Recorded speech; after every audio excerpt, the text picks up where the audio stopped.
Well, hello everyone. It's the weekend, and as such, I'm going to be now posting my eighth theory of a compendium of 50, all of which will reside on my private YouTube channel. This week, I would like to ask the question and then provide a resolution to the question, or at least some perspective to it. The question is, I'm sure it's going to be rhetorical for everyone here. The question is America a litigious society? Again, if one were to ask 10 Americans, I think this question, 9 of 10 would answer in the affirmative. That of course it's a litigious society. Perhaps the only one in the group that would feel differently would be the lawyer. And the result of this way that we settle our differences in the courts is a tremendous burden to society, both in its civil application of how we treat each other, as well as the tremendous cost burden that it entails.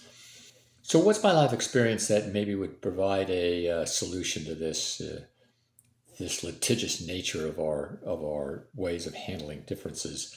First, some background. The population of attorneys in the United States is currently around 450,000, and law schools in this country each year graduate 34,000 new lawyers. Under common law that's been developed in England, Wales, and in the United States, two rules determine who pays court costs and attorney's fees. Under the English rule that's followed in both England and Wales, the loser of any court case or any suit that's brought before the courts, the loser pays all fees and costs. These costs include witnesses, administrative fees for for the courts, attorney's fees, professional fees for non-witnesses, and so on. A different rule, though, of common law and the application of the conduct of law applies in the United States as to who pays costs. Under the American rule, each party to a lawsuit pays their own costs, irrespective of who won or lost the case. Exceptions, of course, vary by state and also by the type of case, but nonetheless, both the defendant and the plaintiff are responsible to pay their own costs in the legal suit.